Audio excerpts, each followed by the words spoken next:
ang nag-deliver papunta sa bahay nila Pangulong Bongbong Marcos at Speaker Martin Romualdez mag-insert o magpasok ng 100 billion worth of projects sa BICAM.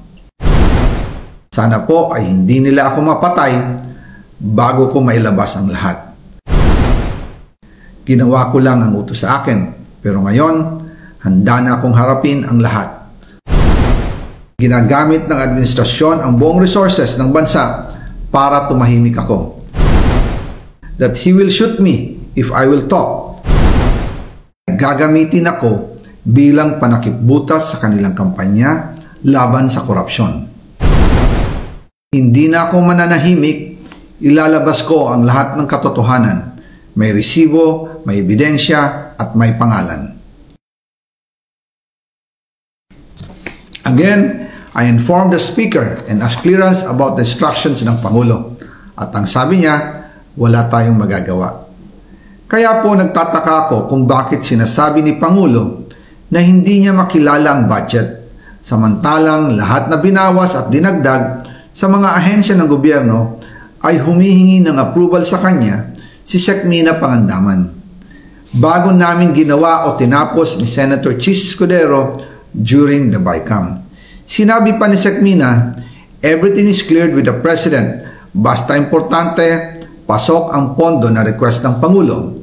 The following day, sinabi ni Sec. Mina, approve na si Presidente BBM sa lahat na binawasan na ahensya. Masaya na ang Pangulo dahil naipasok ang gusto niyang 100 billion insertion. Wala pong perang napunta sa akin. Lahat po ng insertion napunta sa ating Pangulo at Speaker Martin Romualdez. Ako lang at ang aking mga tao, sila Paul Estrada, Mark Tiksay, at ang aking mga security ang nag-deliver papunta sa bahay nila Pangulong Bongbong Marcos at Speaker Martin Romualdez sa North Forbes Park, South Forbes Park hanggang sa Malacanang. Yung mga deliveries po ay merong record ang aking mga tao. Totoo po yung sinasabi ni Orly Gutesa na nag-deliver siya sa Forbes Park. Totoo din po ang sinasabi ni Orly Gutesa na nag-deliver siya sa Malacanang nung siya ay nasa Senado.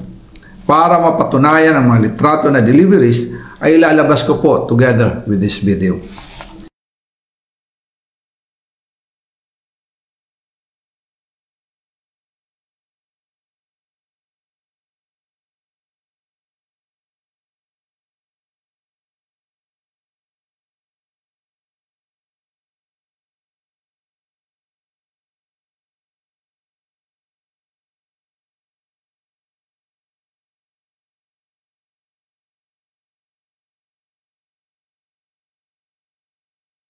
After po ng approval ng budget sa General Appropriations Act of 2025, nagtanong po ako sa DPWH kung magkano ang kailangan na ibigay sa Office of the President o ang SOP na bigayan.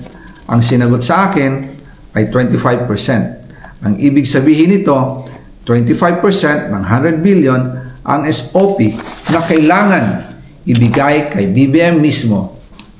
In total, 25 billion ang napunta kay Pangulong Bongbong Marcos. Kaya ngayon ay hinahamon ko si Ombudsman Remulla kung seryoso talaga siya sa mga sinasabi niya sa kanyang press release na idadamay niya pati si Martin Romualdez kung magbibigay ako ng ebidensya. Patunayan niya ngayon ang pronouncement niya. Imbestigahan niya ang fraternity Brad at ang kanyang kaibigan na si Speaker Martin Romualdez kung talagang tutupad siya sa tungkulin niya. Imbestigahan din niya si President Bongbong Marcos. Sabi nga ni BBM nung SONA, let's do it right at mahiya naman kayo, hindi po ba? Nananawagan din po ako sa Senado na imbestigahan ang 100 billion insertion ni Presidente. Alam ko po na hindi gagawin ni Ombudsman Remulla ang hamon ko. Pero magaling ang Senado sa imbestigasyon at ako ay naniniwala na dahil sa kanila lalabas ang katotohanan.